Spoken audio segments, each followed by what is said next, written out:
Alright, everybody had been waiting for this episode, so finally, let's do it. I'm so excited. I really wanted to talk about my tattoos for so long. And here it goes. Before I start, do check out my fashion brand Accessoire, where you can find accessories that make you stand out. This is literally I've made from scratch, and you can find more such things. And I would really love that if you guys can support me and buy my book. It would really inspire you. It's really nice and colorful. More about it in the description box below. In which I'm also going to leave a link where you can find one of the tattoos. I'm gonna explain it when I go to the bit. So I'm going to talk about my tattoos from the first one to the last one so far that I've got. The first one being when I first escaped from the country where I'm from. Tattoo is a taboo. So what I've done is, because back then I was still talking to my mother. We weren't close, but like we still were talking. So I really was excited about getting a tattoo, but I really wanted her to be okay with it. So I put her Aquarius star sign, and I put also the music sign, because that was my world. Like music was the only thing 24/7 with me and helped me get through my life, my sad life basically. And it was also music that helped me out in the end and like gave me purpose to become a singer. My second tattoo would probably be, which one? I think it was this one, the left hand cliff. So I was studying music back then in the start of university. So because I had already the right hand cliff, so I put also the left cliff, just like to remind myself of like that time where I was starting to learn how to play the piano back then before going homeless. My third tattoo would be this. I really wanted to get rid of it. So back then I was just like I wasn't like educated enough, and I didn't know how anarchy can be bad as well. So and right now I'm not into cult, like going through movement, and I don't like labeling myself. But I was an anarchist before, like against the government stuff. So I put this, and I hate it so much because people, every time they see it, they think that it's an Avenger sign. I never watched that, and I hate that, and I know nothing about Avenger stuff. And I hate when people see it, they think this way. So probably I have to change the tattoo once upon a time in my life later, but I don't know. Something in me tells me just leave it, because like it just tells you the story of what you used to be. But I hate the Avenger part, so I probably have to change it. At least can make it a like Gothic star or whatever. Which brings me to my third tattoo. I already have a Gothic star. So back when I used to live in the previous country before running away, I used to hang out a lot with my Korean stepsisters from hell. Like if you haven't seen the video, I talked about them.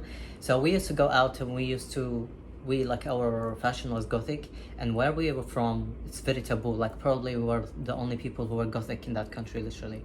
And we used to like put fake hoops as like piercings. But what I've done, I was different. I was manic. Like I was so different and brave that I actually pierced my own piercings, like this one in the middle here, but I've removed it because I like this one by itself. I used to have 3 piercings, by the way. If you're still with me in like old videos, you can see it.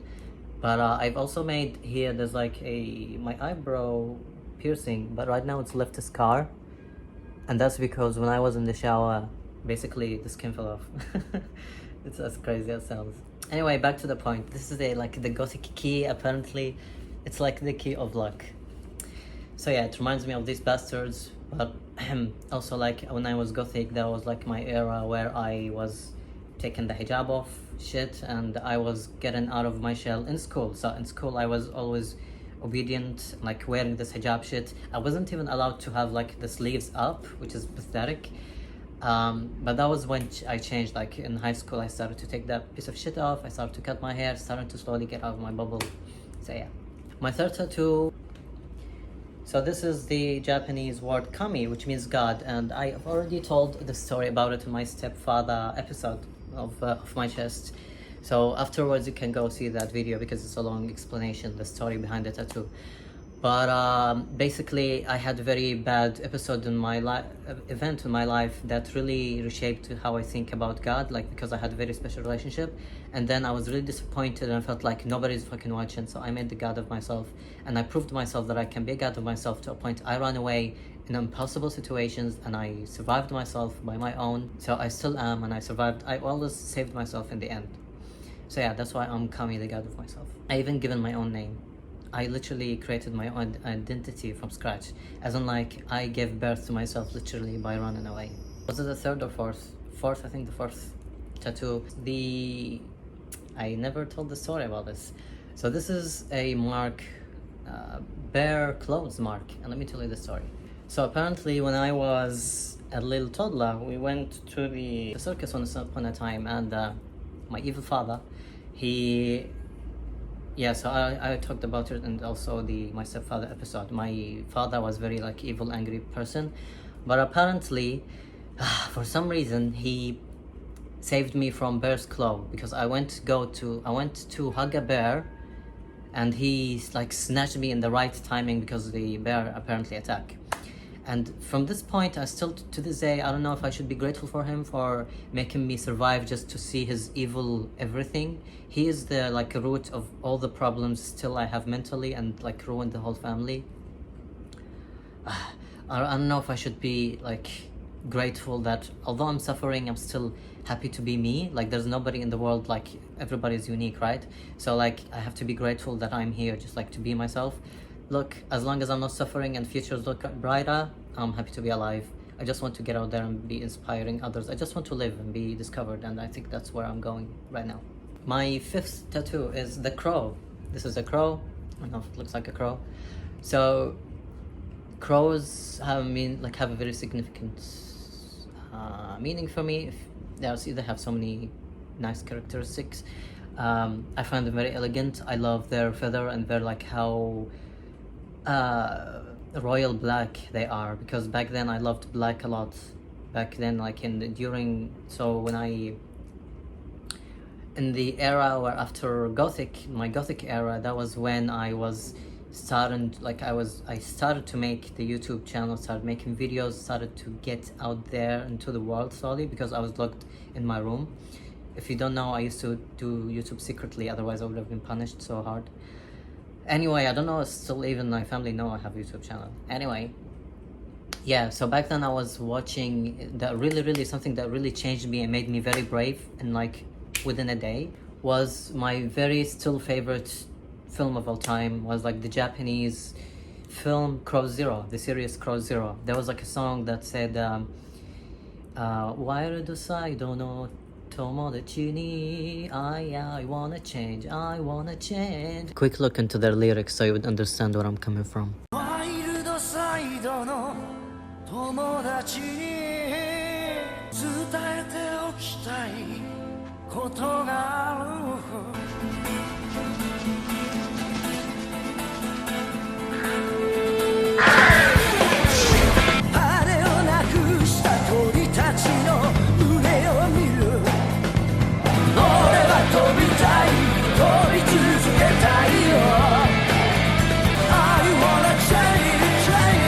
And that really got me. Like I remember that back then I really wanted to be like them. Like I was starting to develop this charismatic, brave energy, I think, to a point that actually it was really toying with my head. That once upon a time I got a bit violent, but I was mentally stable, so I didn't realize that I was violent. But that was the first ever, like the first and last time ever where I stood up for myself in a physical way. And yeah, I don't know, I just scared the person. So a person made a joke that I didn't like, and I basically pinned them to the wall. That's like this is as violent as I got my whole life, basically. But yeah, it's really influenced me, that film. So I put the Crow Zero. And I was so mentally stable and I hated my life, that I told myself, if I just got the money and I went to Japan, and I could not, because my dream was to go to Japan, and I couldn't make it as a teacher, I didn't mind joining the Yakuza. Don't pin me on this, because as I said, I was mentally unstable and I was so done with life, and I was so already fucked up. There was a lot of things that I can't talk about. That's how much fucked up I used to be. But yeah, I was very uneducated and stuff, and I was so like mentally effed that I didn't mind joining Yakuza at that point. And I was so into Kinkabancho, which is like troublesome Japanese school students. You can see them a lot in I don't know if they Yankee, probably they call them Japanese, I don't remember, but you can see some of these characters in anime sometimes. Anyway, I recommend that film. Next, I got this. So when I was in high school, this was my friend, literally. That was like when I was emo, in my emo my emo era. I used to always, because I used to always be alone without friends, and I used to always draw this little demon I call Yokoshima, and I used to draw it all the time. That right now I was thinking I'm just gonna make it. I just want to have this friend that had always been by my side. I don't want to betray them, so this is just like a tribute to them. Right now I feel like it's too cute for me, but it is what it is. Next would probably be my raped tattoo. That's because I used to self-harm a lot, and for me, putting my pain, my mental pain into physical really helped me as a coping mechanism. So I've put the word raped in here, so for me to feel better about myself, and also to share awareness that people never know other people's story. But yeah, I added like the little ch on the A, just like to make it nice and elegant. And yeah, I don't know, back then I was so into elegance and reading. I was slowly changing my life. So let's go to the next point. So my next tattoo would be ballroom dancing, man. Back then, you can watch my identity. I'm gonna leave the link probably below. You can see Off My Chest, the first one, I think, Off My Chest, Imaginary World. Yes. So the first episode of Off My Chest, I was talking about how I was like having my identity crisis, and I was going through so much that I was basically living as anime characters in real life. You can watch that video for more explanation. But I was into this Kugumi Masami in Boru Miyokoso anime that he actually changed my life, to be honest. He actually slowly, he was the door that I was from lost to slowly finding myself, which is crazy. All thanks to reading, because he introduced me to reading, and reading slowly helped me to think a lot about life. Anyway, and I started taking writing finally seriously, because I was studying English literature. Anyway, so it's this is actually a picture of the Kugemi Yamasami and his partner dancing, and he's so fucking sexy. I fell in love with him because he looked like me, and actually, like, literally, I'm not even joking, he looks like me to a point that this literally looks like me. This guy, this is him. But what I've done is I removed the eyebrows, because I rock the no eyebrow look, so that's me. But yeah, this is, as you can see, because he meant a lot to me, so it's really nice. And it looks like a flower as well this way, which is cool. My next tattoo, I think, was this one, 1993 in Arabic. So that's the year I was born. And then I would say, okay, so I'm gonna talk about this last thing because it has a long story, kind of. I've forgotten as well. I have a tattoo at the back. This is like a barcode. It's just an ironic thing, as in like a consumer, or being like a robot, being like tagged. So I would talk about, might as well. I'm gonna talk about my back tattoo. So my back tattoo is the wings, the cyborg wings that I created myself to run away, handmade. I invented my own freedom. So that's the wings. And the eye is the eye, crying eye with tears. That's me, always cried until my tears has gone dried. And I used to always cry, like literally I was known in whole school that I used to cry, and like when I cried I gasped, it was very embarrassing. It's very sad because of the upbringing at home. I was like always lived in fear. I cried about anything, especially when I didn't have justice, and I had an evil fucking teachers, because as I said, I wore this, so I was like literally the only kid wearing this. I was looked funny. I was always bullied, even by teachers. Everybody just hated me for just existing. Anyway, so I used to do this like with my, when you do this, how can I show you, like when you just like jittering your feet all the time. I used to do this a lot in class, and an Arabic teacher told the whole class, like, what are you doing? This is pissing me off. This is actually a very mental, but like this person has a mental illness. And I cried, and every class when she comes, I was always scared and always cried, and there was like always drama just because I'm crying. Anyway, another teacher, like, because I answered something right, like she asked me a question when I was little, and I answered something right, and then she didn't hear me properly. Somebody else answered, and she gave them a gift. She gave them like the present, like, so when we answered correctly, she used to give us presents. So she gave them the present, and I cried. I don't know, like, I didn't cry because I wanted the present. I cried because of the unfair behavior. I don't know why I used to cry for, like, I was very broken child. and she just hated me from then on. Every time she was my teacher, sadly, she, like, every year she would just have to tell the whole class, don't be like this person who cried because of this. She literally even like gave me the pen, and I was so defenseless, I was so scared that I just took whatever came to me. I didn't say like take it back or whatever. Anyway, I don't remember this shit memory. But yeah, that's the eye. And right now I don't even cry anymore. Like the last time I cried was like since ages, was this video. It felt good, by the way.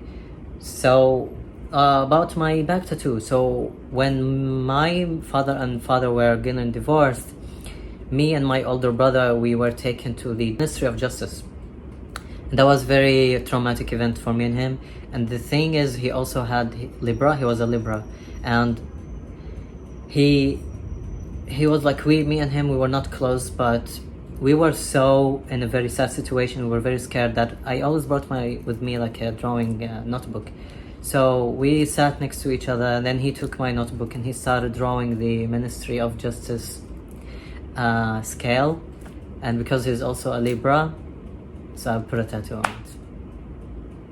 Life is crazy. But yeah, I'll never forget you. We were so not close, but it's probably because of him that I was able to run away. Because on the way, when I was supposed to go sign some papers, we lost the road, and I cried in the car, and I was like, you know what, that's it, I give up, let's stop, there's no life for me, I'm gonna stay. And to my surprise, he was the one who told me, no, are you crazy, do you want to stay in this shit country? I'm gonna help you, like, we're gonna work this out. And eventually it worked out. And before leaving, he did something that I would never forget, and I didn't expect from him. He like carried me and he started spinning for me. And right now he's mentally disabled. He's mentally very bad, doing bad. Sometimes I feel like it could be because of me, because I ran away. I've been happy. Probably he hates himself for it. Apparently he's doing better, so I'm happy for him. But it really hurts that I left him when he was broken. Meanwhile, I had sometimes like regretted, especially like in my time here, I cried a lot because I regretted coming here. I was like, I don't deserve this money. I don't deserve, like, my family is suffering at home. It was very hard to enjoy life, to have fun while your family was suffering at home. Anyway, I'll talk about my next tattoo. I'm gonna leave this for last. So these my fingers tattoos, they remind me of henna. So when I was little, my mother always like drew henna. It's like a traditional thing, so it's very cool, and like it reminds me of my culture basically. So yeah, that's like a reminder of henna that I always made me smile when I was a kid. My next tattoo would be this. Actually, I used to be Muslim. Right now I'm not, but I really loved that the first word in the holy book was iqra, which means like an order verb, read. And I really loved reading, and I really loved the idea that, and I loved poetry as well, and the holy book of Quran is very, very poetic and very elegant. And the first word was iqra, which means read, and so this is the word iqra that goes 4 times, iqra, iqra, iqra, iqra, basically. So yeah, that's it. And I made the design. It was just one word, and I put it like around, and it's really, this is one of the coolest things the coolest tattoos I've ever had, probably my favorite. I gotta hurry because I have a appointment with my psychiatrist in a few minutes. So this one is the very last tattoo I've had when I was, before going homeless. So when I was living in here, I was living with a student allowance, and because I came from a rich country, so it was, as you can see from my older videos, I really wore like very nice clothes and stuff, but I was hiding behind the fact that I was a scared person, that I was actually broken. I always fooled myself basically, and people around me, that I was something, that I was rich, but I was not, because my family was not. It's a whole story. Anyway, I can make another off my chest episode about this. So, mental freeze. As I said, when I came here, I wanted to be a singer, this Yokoshima entity of me, my stage name. And then because of a lawyer, I think I told you the story, I don't remember. Yeah, I told the story in the 3rd episode of 3 years into becoming a superstar. So if you go to the playlist Superstar Challenge and go to day 3 video, you can hear about this. But I talked about how because of a lawyer I have lived my dream. Like I really so because this lawyer I was talking to, he he heard about my dream and he was like, no, you can't make this dream true, just because he dreamt to become a musician and he failed to make his dream true. So he made me feel bad about it, and he really, basically, I was already struggling with self-doubt, and he really made me feel like I can't make it as a singer. And that's when depression started. That's when I started drinking a lot as an escape. And before graduating, before my student allowance stopped, I put the tattoo Yokoshima, because before running away, that was like something I really wanted to have. Yokoshima, I wanted to have it on my back, like a big Yokoshima on my back, but I didn't have the money for it, and I just really wanted to have this tattoo. And I didn't know if I was going to stay in this country or leave, have to be forced to go back home. So I was like, you know what, I came here, wanted to become Yokoshima, this is going to be the last tattoo I wanted to make, so this is it. The appointment is gonna start, so I'm gonna finish real quick. So I'm gonna put a link down below about this, so you can find your zodiac sign of your Chinese star sign. From the link, it can show you your God of Wisdom. Yes, God of Wisdom in Buddhism. And as you can see, I'm gonna show you a little snippet. So as you can see here, my rooster year is, my Chinese year is rooster, and the Buddha god of rooster is Fudomyo, also called Akala. So it's the immovable, I believe it's called, yes, the immovable god of wisdom, and he's like the center of all the Buddha gods of wisdom, and he's basically the one protecting the people who had been born in the rooster year, and he's the one responsible of defeating negative energy, to keep negative energy out. He has like a sword and he has like a lasso. He's so cool, and he's just like a very, very patient, immovable god of wisdom. And for me, immovable is like as in I've never let my emotions shake me, and I stayed wise. Even when I was homeless, I just stayed patient, stayed wise, stayed quiet, stayed self-composure. I think self-composure was really, and wisdom was really what helped me get through my life suffering basically. So I believe that's about it. But yeah, it says this is rooster year, this is Fudomyo, and so it says Fudomyo, but it's like, so Fudomyo in Japanese is Toridoshi. So Toridoshi, Fudomyo, no Shimotsuki. Shimotsuki, this is like an old Japanese way to say November. So basically November of the rooster year. That's how it goes. But yeah, I really want to have more tattoos, and I can afford for it, of course. I hope that I didn't forget anything. I think that's about it. Yes, these. My tattoo in the back, eye stuff. Yes, and there you go. Let me know what you think. What's your favorite one? I would say my favorite is this one, but yeah, Fudomyo. I forgot to actually say that I had like a burn mark in here because of an injection when I was little. So you can still see it, sadly, but yeah. I intentionally put the dot here. He did a really good job, by the way. Anyway, finally I've done the video for you, so go be happy. I have an appointment with my psychiatrist, and there's another video coming today. So it will be like the day 3 video talking about, I'm gonna leave the video to talk about it. So yes, I'm very excited. Thank you for asking me to make this video, because I really wanted to make it, and finally I'm done. If I remember anything else, I'm gonna put it below. But yeah, go to the link below and you can find your god of wisdom from your Chinese star sign. Okay, be good to yourself, to a better future. Bye bye.